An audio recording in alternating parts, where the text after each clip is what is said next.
വളരെ സങ്കീർണമായ ഒരു രാഷ്ട്രീയ സാഹചര്യത്തിലാണ് ലോക മനുഷ്യ സമൂഹം കടന്നുപോയിക്കൊണ്ടിരിക്കുന്നത്. ഇസ്രയേലിന്റെയും ഇറാന്റെയും ആകാശങ്ങൾ നിരന്തരം പട്ടമിട്ട് പറന്നുകൊണ്ടിരിക്കുന്ന യുദ്ധ വിമാനങ്ങളുടെയും ഇസ്രയേലിന്റെയും ഇറാന്റെയും ഭൂമി ആകാശത്ത് വട്ടമിട്ട് പറക്കുന്ന യുദ്ധവിമാനങ്ങളുടെ അപകട സൈറൺ മുഴങ്ങിക്കൊണ്ടിരിക്കുന്ന ശബ്ദത്തിന്റെയും വിലാപങ്ങളുടെയും അന്തരീക്ഷമാണ് നിലവിലുള്ളത്. യുദ്ധവുമായി ബന്ധപ്പെട്ട് ധാരാളം വർത്തമാനങ്ങൾ വ്യത്യസ്തമായ സ്രോതസ്സുകളിലൂടെ യുദ്ധത്തിന്റെ കാഴ്ചകളും രംഗങ്ങളും ഉൾപ്പെടെ നാം കണ്ടുകൊണ്ടിരിക്കുകയാണ്. യുദ്ധവുമായി നേർക്കുനേരെ ബന്ധമില്ലാത്ത രാഷ്ട്രങ്ങളിലെ ജനത എന്ന അർത്ഥത്തിൽ പലപ്പോഴും നമ്മളൊക്കെ ഒരു വീഡിയോ ഗെയിം കാണുന്ന പ്രതീതിയോടുകൂടിയാണ് ആകാശത്ത് നിന്ന് ഭൂമിയിലേക്ക് പതിക്കുന്ന അഗ്നിഗോളങ്ങളെ കണ്ടുകൊണ്ടിരിക്കുന്നത്. ഇത്തരമൊരു സാഹചര്യത്തിൽ ധാരാളം യാഥാർത്ഥ്യങ്ങളുടെ മുന്നിൽ നിന്നുകൊണ്ട് ഈ ഒരു അന്തരീക്ഷത്തെ ഇസ്ലാമികമായ ഒരു വീക്ഷണ കോണിൽ അല്ലെങ്കിൽ ഒരു മുസ്ലിമിന്റെ നിരീക്ഷണത്തിലൂടെ നമ്മളൊന്ന് വിലയിരുത്തേണ്ടതുണ്ട്. ലോകത്താദ്യമായിട്ടല്ല യുദ്ധം സംഭവിക്കുന്നത്. മനുഷ്യർ ഏത് കാലഘട്ടത്തിൽ ഒരിടത്ത് തമ്പ് കെട്ടി താമസിക്കാൻ ആരംഭിച്ചു പോകും, അല്ലെങ്കിൽ മനുഷ്യ ജീവിതം ഈ ഭൂമിയിൽ ആരംഭിച്ച ആദ്യഘട്ടങ്ങളിൽ ഓരോ പ്രദേശങ്ങളിൽ നിന്നും മറ്റു പ്രദേശങ്ങളിലേക്കുള്ള ദേശാടനം, അങ്ങനെ ഒരു ദേശാന്തര ഗമനം നടന്നുകൊണ്ടിരുന്നതിന് ശേഷം ഒരിടത്ത് സ്ഥിരതാമസം ആരംഭിച്ച കാലഘട്ടം മുതൽ ഭൂമിയിൽ ഇപ്പോഴത്തെ ഫലസ്തീനിലെ ഹെബ്രോണിലാണ് ആദ്യമായി ഇദ്രീസ് നബി അലൈഹി സ്വലാത്തു വസ്സലാമിന്റെ കാലഘട്ടത്തിൽ മനുഷ്യൻ സ്ഥിരതാമസം ആരംഭിച്ചത് എന്ന് പറയാറുണ്ട്. എന്തായിരുന്നാലും മനുഷ്യന്റെ സ്ഥിരതാമസം ഭൂമിയിൽ ആരംഭിച്ച കാലം മുതൽ പലപ്പോഴും സമ്പത്തിനു വേണ്ടി അതിർവരമ്പുകൾ വിപുലീകരിക്കുന്നതിന് വേണ്ടി കയ്യൂക്കും ശക്തിയും അധികാരവും മേൽക്കോയ്മയും നിലനിർത്തുന്നതിന് വേണ്ടി അങ്ങനെ വ്യത്യസ്തമായ ലക്ഷ്യങ്ങളിലൂടെ ധാരാളം യുദ്ധങ്ങൾ മനുഷ്യചരിത്രം പരിശോധിച്ച് നോക്കിയാൽ നമുക്ക് കാണാം. ഓരോ യുദ്ധങ്ങളിലും യുദ്ധത്തിന് ശേഷം ബാക്കിയായത് എന്താണ് എന്ന് ചോദിച്ചാൽ ഒന്നാം ലോക മഹായുദ്ധവും രണ്ടാം ലോക മഹായുദ്ധവും ഒക്കെ 1914 ജൂലൈ മുതൽ 1918 നവംബർ വരെ 4 വർഷക്കാലം നീണ്ടുനിന്ന ഒന്നാം ലോക മഹായുദ്ധം 1,60,00,000 ജനങ്ങളുടെ മരണത്തിനിടയാക്കിയ യുദ്ധമാണ്. ജനങ്ങളുടെ മരണം മാത്രമല്ല, 90 ലക്ഷം സിവിലിയന്മാർ ഉൾപ്പെടെ 70 ലക്ഷത്തിലധികം വരുന്ന സാധാരണക്കാർ ഉൾപ്പെടെ 1,60,00,000 മനുഷ്യർക്ക് ജീവഹാനി സംഭവിച്ചതോടൊപ്പം കെട്ടിടങ്ങളും വിദ്യാലയങ്ങളും ആതുരാലയങ്ങളും ഉൾപ്പെടെയുള്ള മനുഷ്യന്റെ ഭൗതികമായ സംവിധാനങ്ങൾ ഒരുപാട് തകർത്തെറിയപ്പെട്ടിട്ടുണ്ട്. രണ്ടാം ലോക മഹായുദ്ധം 1939 മുതൽ 1945 വരെയുള്ള 6 വർഷം 7 കോടിയിൽ പരം മനുഷ്യരാണ്, 70 ദശലക്ഷത്തിൽ പരം മനുഷ്യരാണ് രണ്ടാം ലോക മഹായുദ്ധത്തിൽ കൊല്ലപ്പെട്ടത്. ഭൂമിയുടെ വിവിധ കോണുകളിലുള്ള 70-ലധികം രാജ്യങ്ങൾ നേർക്കുനേരെ പങ്കെടുത്ത 7 കോടിയിലധികം മനുഷ്യരുടെ ജീവഹാനിക്ക് കാരണമായ നമ്മളിപ്പോൾ പലപ്പോഴും ഹിരോഷിമയെയും നാഗസാക്കിയെയും കുറിച്ചൊക്കെ മാത്രം പഠിച്ച് അവസാനിപ്പിച്ച് വെക്കുന്ന 2ാം ലോക മഹായുദ്ധവും കഴിഞ്ഞുപോയിട്ടുണ്ട്. അത്രയേറെ മനുഷ്യർ മരിക്കണമെങ്കിൽ, അത്രയേറെ വിഭവങ്ങൾ തകർക്കപ്പെടണമെങ്കിൽ ആ യുദ്ധത്തിന്റെ സന്ദർഭത്തിൽ ജീവിച്ചിരുന്ന മനുഷ്യർ കടന്നുപോയ സാഹചര്യത്തെ എന്റെ പ്രിയമുള്ള സഹോദരങ്ങൾ ഒന്ന് ആലോചിച്ചു നോക്കണം. തികഞ്ഞ അരക്ഷിതാവസ്ഥയിലൂടെ കടന്നുപോയിട്ടുണ്ട്. ഭയാശങ്കകളിലൂടെ, ഭയപ്പാടിലൂടെ കടന്നുപോയിട്ടുണ്ട്. മനുഷ്യരെ സംബന്ധിച്ചിടത്തോളം അവർ ജീവിക്കുന്ന ചുറ്റുപാടിൽ സുരക്ഷിതരായി ജീവിക്കുക, സമാധാനത്തോടുകൂടി ജീവിക്കുക എന്ന അന്തരീക്ഷമായിരുന്നു ഓരോ യുദ്ധങ്ങളും മനുഷ്യന്റെ മുമ്പിൽ സമ്മാനിച്ചത്. ഓരോ യുദ്ധങ്ങളും അവസാനിക്കുമ്പോൾ തകർന്ന കെട്ടിടങ്ങളുണ്ട്, വിദ്യാലയങ്ങളുണ്ട്, പരിക്കേറ്റവരെ ചികിത്സിക്കുന്ന ആശുപത്രികളുണ്ട്, നിരാലംബരായ ആളുകൾ വന്ന് തങ്ങുന്ന ക്യാമ്പുകളുണ്ട്. എല്ലാത്തിനും ശേഷം ബാക്കിയാകുന്നവരുടെ കൂട്ടത്തിൽ മാതാപിതാക്കൾ മരണപ്പെട്ടുപോയ അനാഥരായ മക്കളുണ്ട്, ഭർത്താക്കന്മാർ നഷ്ടപ്പെട്ടുപോയി വിധവകളായി തീർന്ന സ്ത്രീകളുണ്ട്, കുടുംബത്തിന്റെ എല്ലാ അത്താണിയും നഷ്ടപ്പെട്ട് നിരാലംബരായി മാറിയ വൃദ്ധരായ മാതാപിതാക്കളുണ്ട്, അംഗഭംഗം സംഭവിച്ചു പോയ ആളുകളുണ്ട്. ഇത്രയേറെ കിരാതമായ ദയനീയമായ ചിത്രങ്ങളാണ് ഓരോ യുദ്ധങ്ങളും ഭൂമിയിൽ അവശേഷിപ്പിച്ചിട്ടുള്ളത് എന്നതൊരു വസ്തുതയാണ്. നമ്മൾ ഓരോ യുദ്ധങ്ങളുടെയും പിന്നാമ്പുറങ്ങൾ പരിശോധിച്ചാൽ ആൾനഷ്ടം കുറഞ്ഞ യുദ്ധങ്ങളും ഉണ്ടായിട്ടുണ്ട്. 200 വർഷമൊക്കെ നീണ്ടുനിന്ന കുരിശുയുദ്ധങ്ങളെ കുറിച്ച് പറയും. 195 വർഷമാണ്. 4 തലമുറകൾ മാറി മറിഞ്ഞ് വരാനുള്ള കാലയളവായി. അഥവാ ഞാൻ സൂചിപ്പിച്ചു വന്നത്, ലോകത്ത് ആദ്യമായിട്ടല്ല ഇറാനും ഇസ്രയേലും തമ്മിലുള്ള യുദ്ധം സംഭവിക്കുമ്പോൾ യുദ്ധം എന്ന് പറയുന്ന ഒരു സംഭവം നടക്കുന്നത്. ലോകത്ത് ഒരുപാട് യുദ്ധങ്ങൾ നടന്നുപോയിട്ടുണ്ട്. രാഷ്ട്രീയമായി, സാമ്പത്തികമായി, മണ്ണിന് വേണ്ടി, പെണ്ണിന് വേണ്ടി, പൊന്നിന് വേണ്ടി,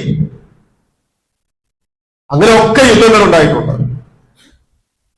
പക്ഷെ ഇപ്പോൾ നടന്നുകൊണ്ടിരിക്കുന്ന യുദ്ധം നമ്മൾ ജീവിച്ചുകൊണ്ടിരിക്കുന്ന ഒരു സാഹചര്യത്തിന്റെ സവിശേഷത കൂടി കണക്കിലെടുത്താൽ ആ യുദ്ധത്തിന്റെ വ്യാപ്തിയും അതിന്റെ ഓരോ രംഗങ്ങളും നിമിഷാർത്ഥങ്ങൾക്കുള്ളിൽ നമ്മുടെ മുമ്പിലേക്ക് എത്തിച്ചേരുകയാണ്. എല്ലാ മനുഷ്യർക്കും ഇടയിൽ അത് സർക്കുലേറ്റ് ചെയ്യപ്പെടുന്നുണ്ട്. ആ യുദ്ധങ്ങളെ കുറിച്ച് നിരന്തരം ധാരാളം വാർത്തകൾ നാം കേട്ടുകൊണ്ടിരിക്കുന്നു. പ്രിയമുള്ളവരെ, ആദ്യമേ തന്നെ പറയട്ടെ, ഭൂമിയിൽ ഒരു യുദ്ധമുണ്ടായാൽ, ഭൂമിയിൽ എവിടെയെങ്കിലും ഒരു യുദ്ധമുണ്ടായാൽ ഏറ്റവും ആദ്യം കൊല്ലപ്പെടുന്നത് സത്യമാണ്, മനുഷ്യരല്ല. ഏറ്റവും ആദ്യം തകർത്തെറിയപ്പെടുന്നത് സത്യമാണ്. പിന്നെ അസത്യങ്ങളുടെയും അർദ്ധസത്യങ്ങളുടെയും കെട്ടിച്ചമച്ച കഥകളുടെയും ഘോഷയാത്രകളാണ് ഓരോ യുദ്ധങ്ങളുടെയും പിന്നാമ്പുറങ്ങളിലൂടെ വന്നുകൊണ്ടിരിക്കുക. ഓരോ സംഘത്തിലും 2 കൂട്ടരെയും പെരുപ്പിച്ചെടുക്കേണ്ടതുണ്ട്. ഏറ്റുമുട്ടുന്ന സംഘങ്ങൾ ഏതൊക്കെയാണോ ആ സംഘങ്ങൾക്ക് അവരുടെ പരസ്പരമുള്ള ആത്മവിശ്വാസം വളർത്തുന്നതിനപ്പുറം അപരനോടുള്ള വിദ്വേഷം പെരുപ്പിക്കുകയും ആളിക്കത്തിക്കുകയും ചെയ്താൽ മാത്രമാണ് യുദ്ധത്തിന് അതിന്റെ ഒരു മർമ്മത്തിലേക്ക് പ്രവേശിക്കാൻ അവർക്ക് കഴിയും. അതൊക്കെ അതിന്റെ വസ്തുതകളായി അവിടെ നിലനിൽക്കുമ്പോൾ, പ്രിയമുള്ളവരെ, നാം കടന്നുപോകുന്ന ഈ സാഹചര്യത്തിലെ യുദ്ധങ്ങളെ വിലയിരുത്തിയാൽ നമ്മുടെ ലോകം ഒരു ദ്വന്ദ്വമായ വീക്ഷണത്തിലൂടെ, ഒരു ദ്വിമാന വീക്ഷണത്തിലൂടെയാണ് കാര്യങ്ങളെ വിലയിരുത്തുന്നത് എന്ന് മനസ്സിലാക്കാം. ഇറാനും ഇസ്രയേലും തമ്മിൽ ഏറ്റുമുട്ടുന്നുണ്ടെങ്കിൽ ഇസ്രയേലിനെ അനുകൂലിക്കുന്ന മുഴുവൻ മനുഷ്യരും മാനവികതയുടെ പക്ഷത്തുള്ളവരാണ്, മനുഷ്യ നന്മയുടെ പക്ഷത്തുള്ളവരാണ്. ഒരു ഇരട്ട നീതി ലോകത്ത് നിലനിൽക്കുന്നത്. അതുകൊണ്ടാണ് ഇറാനിൽ നിന്ന് വിക്ഷേപിച്ച മിസൈൽ പതിച്ച് ഇസ്രയേലിലെ ആശുപത്രി തകർന്നപ്പോൾ ആശുപത്രികൾ തകർക്കുന്നത് യുദ്ധക്കുറ്റമാണ് എന്ന് ആര് പറയുന്നു? ഇസ്രയേൽ പറയുന്നു.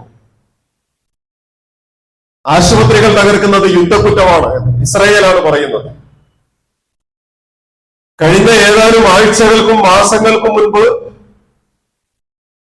വളരെ കൃത്യമായി ടാർഗറ്റ് ചെയ്ത് ആശുപത്രിയിലെ അവസാനത്തെ ഡോക്ടറെ വരെ വധിച്ചു എന്ന് ആത്മാഭിമാനം കൊണ്ട് പ്രഖ്യാപിച്ചവരാണ്. ഫലസ്തീനിലെ ആശുപത്രികൾ തകർത്തപ്പോൾ ഊറ്റം കൊണ്ടവരാണ് ഇസ്രയേൽ ജനത.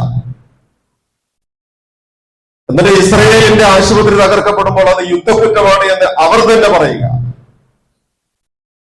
അവിടെയാണ് ലോകം അഭിമുഖീകരിച്ചുകൊണ്ടിരിക്കുന്ന ഇരട്ട നീതിയെക്കുറിച്ച് നമ്മൾ പഠിക്കേണ്ടത്.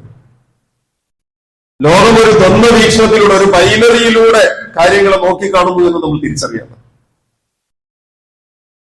ഓരോ വാർത്തകളും വിലയിരുത്തുകയും ചർച്ചകൾ നടക്കുകയും ചെയ്യുമ്പോൾ ആ വാർത്തകൾക്ക് നമ്മുടെ ഇന്നത്തെ തലമുറയുടെ ഭാഷയിൽ പറഞ്ഞാൽ അതിനൊരു പഞ്ച് കിട്ടണമെങ്കിൽ, അല്ലെങ്കിൽ ഒരു വൈബ് കിട്ടണമെങ്കിൽ, അതിന്റെ ഒരു ഭാഗത്ത് ഇസ്ലാമിനെ കൂടി ചേർത്ത് പിടിക്കേണ്ടി വരുന്നു, ഇസ്ലാമിനെ കൂടി ചേർത്ത് കെട്ടേണ്ടിയിരിക്കുന്നു.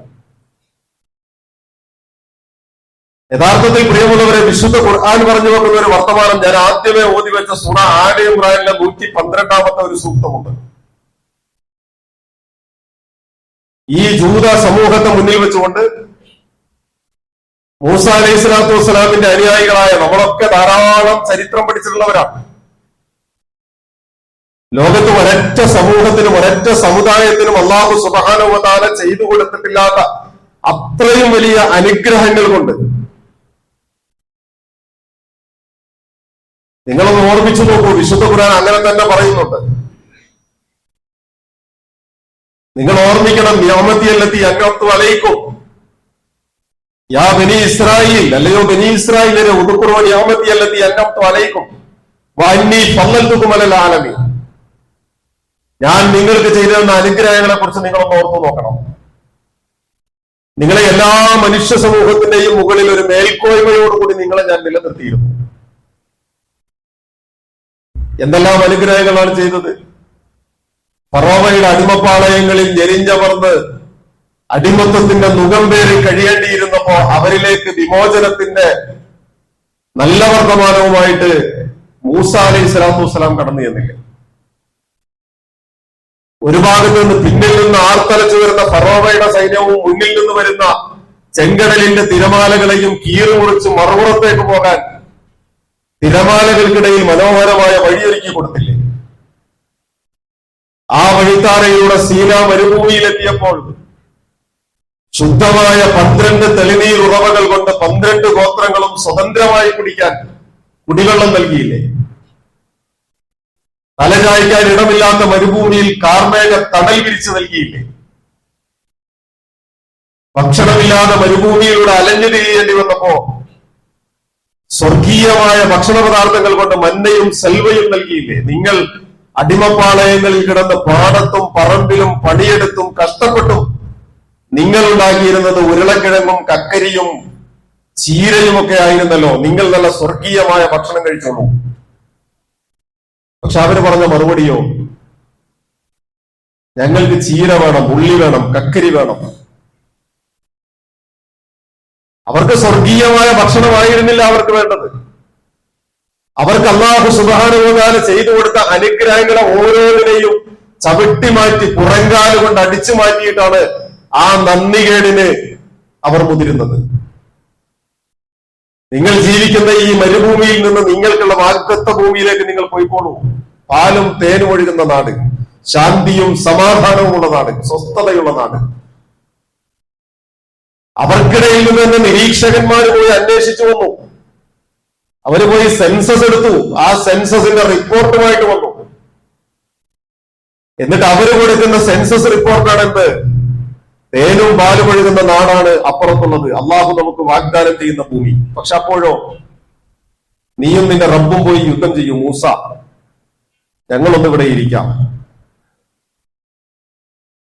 പേടിയുടെ, ഭയത്തിന്റെ, മൂസ അലൈഹി സ്വലാത്തു വസ്സലാമിന്റെ മുമ്പിൽ ഇത്രയേറെ അനുഗ്രഹങ്ങൾ കിട്ടുമ്പോഴും ആത്മവിശ്വാസമില്ലായ്മയുടെ വർത്തമാനങ്ങൾ കൊണ്ട് നന്ദികേടിന്റെ ഏറ്റവും ഉയർന്ന പടവുകളിലേക്ക് അവർ ചാടിക്കയറി എന്നുള്ളതാണ്. ഏറ്റവും ഒടുവിൽ വിശുദ്ധ ഖുർആൻ പറയുന്നു, അവരെ ഭൂമിയിൽ നുരിബത്ത് അലൈഹിം ദില്ല ഐനമാ സുഖിഫു, അവരേത് ഭൂമിയിൽ ജീവിച്ചു കൊള്ളട്ടെ, ഏത് നാടുകളിലായിക്കൊള്ളട്ടെ, അവർ എവിടെയായിരുന്നാലും അവരുടെ മേലൊരു നിന്ദ്യത നിലനിൽക്കുന്നുണ്ട്. അവരെത്ര വലിയ സാമ്പത്തിക ശേഷിയുള്ളവരാണെങ്കിലും, അവരെത്ര വലിയ വൈജ്ഞാനിക യോഗ്യതയുള്ളവരാണെങ്കിലും, എത്ര വലിയ ശാസ്ത്ര സാങ്കേതിക മികവുള്ളവരാണെങ്കിലും, അവരുടെ മേൽ മനുഷ്യ സമൂഹത്തിന്റെ ഉള്ളിന്റെ ഉള്ളിൽ നിന്ന് വരുന്ന ഒരു നിന്ദ്യത ഫീൽ ചെയ്യുന്ന ഒരു കാഴ്ചപ്പാട് അവിടെ നിലനിൽക്കുന്നുണ്ട്. അവർക്ക് ലോകത്ത് എവിടെയും നിലനിൽക്കാൻ സാധ്യമല്ല. എങ്ങനെയല്ലാതെ ഇല്ലാ ബിഹബ്ലിൻ മിനല്ലാഹി വഹബ്ലിൻ മിനന്നാസ്, അള്ളാഹുവിന്റെ ഒരു ഹബില്, ഒരു കയർ, ഒരു പിടിവള്ളി, അതുപോലെ ഏതെങ്കിലും മനുഷ്യരുടെ പിടിവള്ളി, ഏതെങ്കിലും ഒരു രാഷ്ട്രത്തിന്റെ പിന്തുണയില്ലാതെ കൃത്യമാണ് ഈ നിലപാട്. വ്യക്തമാണ് അല്ലാഹു സുബ്ഹാനഹു വ തആല പറഞ്ഞു വെക്കുന്ന ഈ വർത്തമാനം. ഏതെങ്കിലും ഒരു രാഷ്ട്രത്തിന്റെ പിടിവള്ളിയില്ലാതെ, പിന്തുണയില്ലാതെ ഈ ലോകത്തവർക്ക് നിലനിൽക്കാൻ സാധ്യമല്ല എന്ന് ബനി ഇസ്രായേൽ വംശത്തിന്റെ പിന്മുറക്കാരാണ് എന്ന് അവകാശപ്പെടുന്ന ഹാദു, യാ അയ്യുഹല്ലദീന ഹാദു, വിശുദ്ധ ഖുർആൻ അവരെ വിളിക്കുന്ന പേര് ഹാദു എന്നാണ്. ഹാദു എന്ന് പറഞ്ഞാൽ യാക്കൂബ് നബി അലൈഹി സ്വലാത്തു വസ്സലാമിന്റെ 4ാമത്തെ മകനിലേക്ക് ചേർത്തുകൊണ്ടാണ് ആ പേര് വിളിക്കുന്നത്. അല്ലയോ യഹൂദ മതം സ്വീകരിച്ചവനെ, യാ അയ്യുഹല്ലദീന ഹാദു, നിങ്ങൾ വാദിക്കുന്നത് പോലെ ഇൻ സഅൻതും അന്നകും ഔലിയാഉ ലില്ലാഹ്, വിശുദ്ധ ഖുർആന്റെ വെല്ലുവിളിയാണ്. നിങ്ങൾ വാദിക്കുന്നത് പോലെ ഞങ്ങൾ അള്ളാഹുവിന്റെ ആത്മമിത്രങ്ങളാണ്. അങ്ങനെ ചില വാദഗതികൾ അവർ ഉന്നയിച്ചിരുന്നല്ലോ. നഹ്നു അബ്നാഉല്ലാഹി വ അഹിബ്ബാഉഹു, ഞങ്ങളാണ് അള്ളാഹുവിനോട് ഏറ്റവും അടുപ്പമുള്ളവർ, ഞങ്ങൾ അള്ളാഹുവിന്റെ മക്കളാണ്. ലൻ തമസ്സനാറു ഇല്ലാ അയ്യാമൻ മഅദൂദ, ഞങ്ങളെ നരകം സ്പർശിക്കുകയേയില്ല, സ്പർശിച്ചാൽ പോലും എണ്ണപ്പെട്ട ദിവസങ്ങൾക്ക് ശേഷം നരകത്തിൽ നിന്ന് ഞങ്ങളെ പറഞ്ഞുവിടും. വീമ്പ് വിളക്കുകയാണ്. മറ്റുള്ള മനുഷ്യർക്കിടയിൽ അള്ളാഹുവിന്റെ മക്കളാണ്, ഞങ്ങൾ അള്ളാഹുവിനോട് അടുപ്പമുള്ളവരാണ്, നരകം നിങ്ങൾക്ക് വേണ്ടിയുള്ളതാണ്, ഞങ്ങൾക്ക് വേണ്ടിയുള്ളതല്ല, ഞങ്ങളെ നരകത്തിൽ പ്രവേശിപ്പിച്ചാൽ പോലും എണ്ണപ്പെട്ട ദിവസങ്ങൾക്ക് ശേഷം ഞങ്ങളെ സ്വർഗത്തിലേക്ക്. ഈ വീമ്പ് പറയുന്നവരോട് ഇൻ സഅൻതും അന്നകും ഔലിയാഉ ലില്ലാഹ്, നിങ്ങൾ അങ്ങനെയൊക്കെ വാദിക്കുന്നുണ്ടെങ്കിൽ ഫതമന്നൗൽ മൗത ഇൻ കുന്തും സാദിഖീൻ, നിങ്ങൾ ആ പറയുന്നതിനോട് നീതി പുലർത്തുന്നുണ്ടെങ്കിൽ നിങ്ങൾ മരണം ഒന്ന് കൊതിക്കും. വിശുദ്ധ ഖുർആൻ തിരിച്ചു വെല്ലുവിളിക്കണം. അപ്പൊ ഈ സമൂഹത്തെ കുറിച്ച് വിശുദ്ധ ഖുർആൻ നമ്മുടെ മുമ്പിലേക്ക് പറഞ്ഞു വെക്കുന്ന വർത്തമാനങ്ങൾ ഭൂമിയിൽ ഏതെങ്കിലും ഒരു രാഷ്ട്രത്തിന്റെ പിന്തുണയോടുകൂടിയല്ലാതെ നിലനിൽക്കാൻ കഴിയില്ല എന്ന് മാത്രമല്ല, എങ്ങനെയൊക്കെയാണെങ്കിലും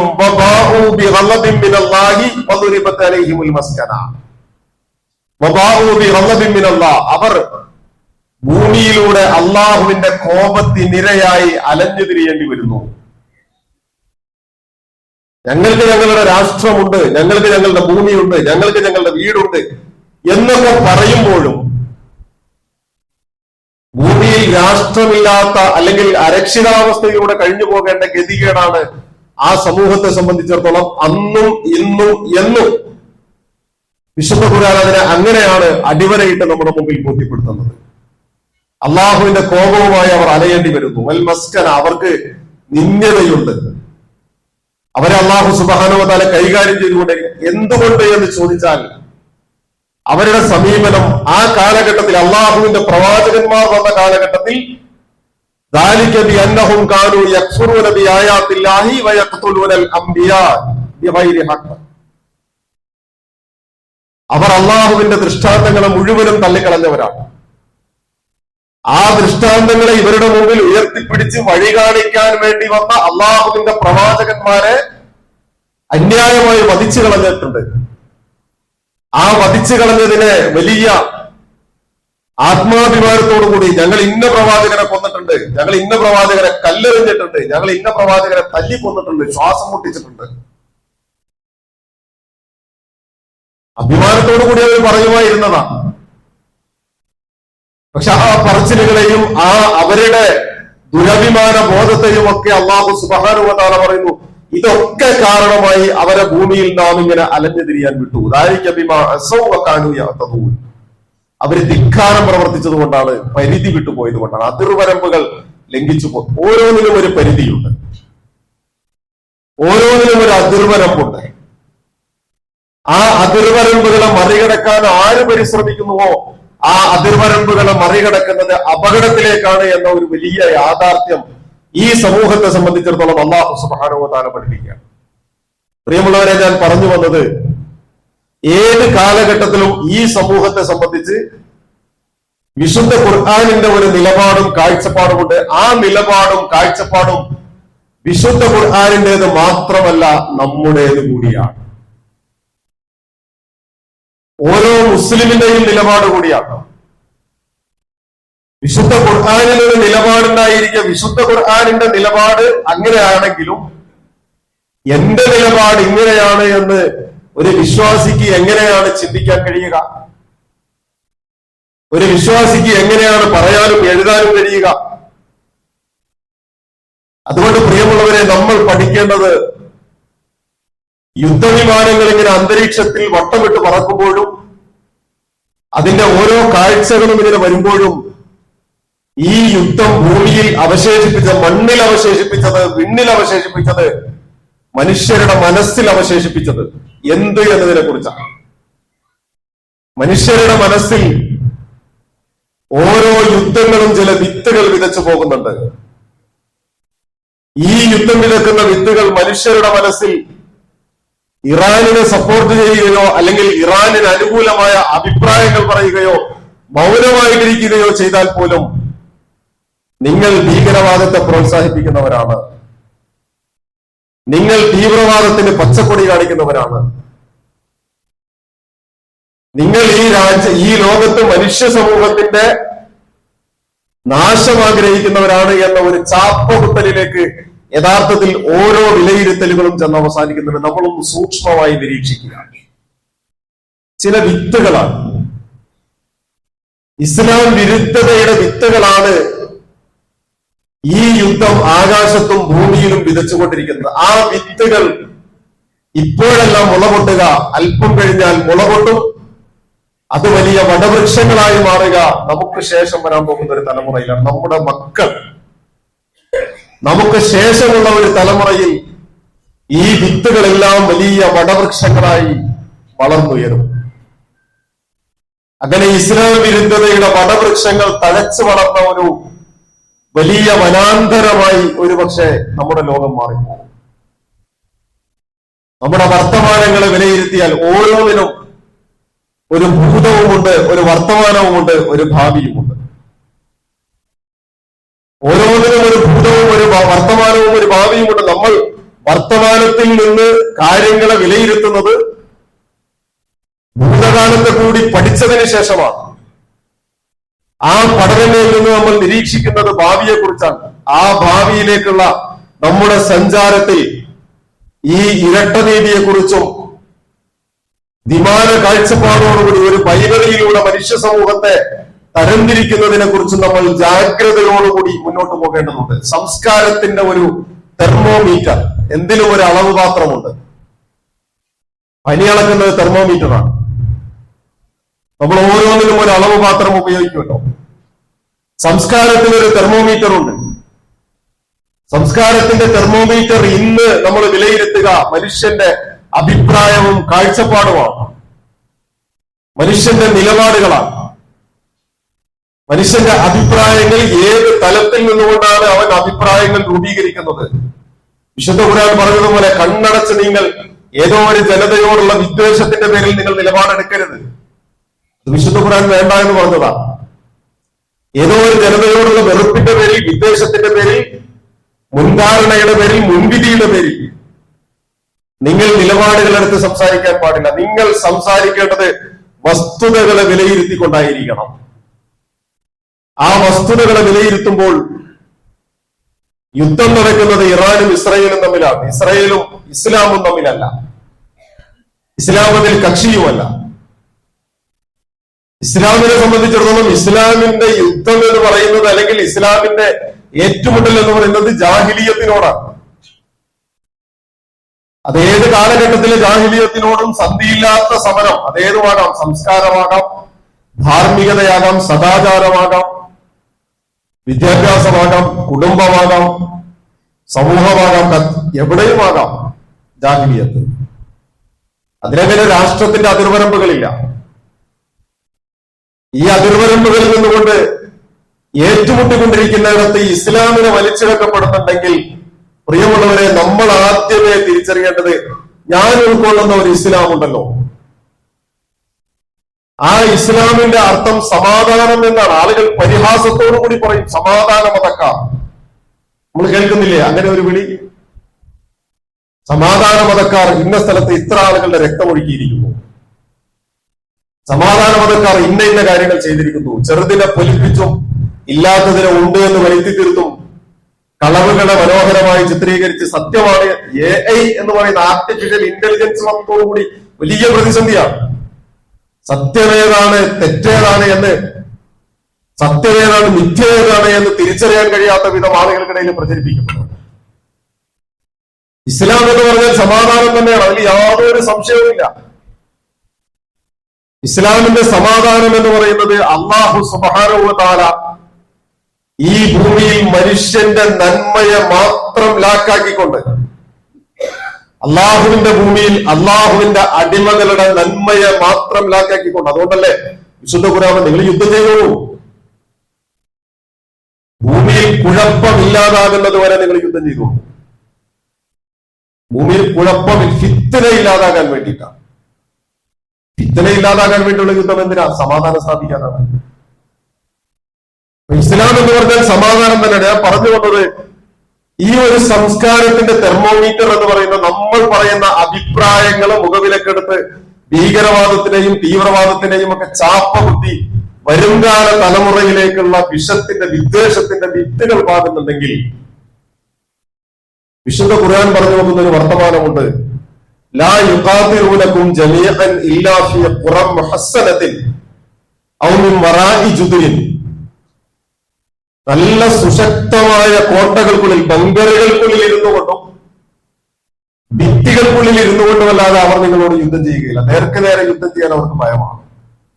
കാരണം അവർ ജീവിക്കാൻ കൊതിക്കുന്നവരാണ്. എങ്ങനെ? ഖാലിദ് ഇബ്നു വലീദ് റളിയല്ലാഹു അൻഹു പറഞ്ഞില്ലേ, എന്റെ കൂടെ ഒരു സമൂഹം വന്നിട്ടുണ്ട്. യുദ്ധത്തിന്റെ തലേ ദിവസം നടക്കുന്ന ചർച്ചയാണ്, നമുക്കറിയാം, ചരിത്രജ്ഞൻ മുൻപ് പറഞ്ഞിട്ടുള്ളതാണ്.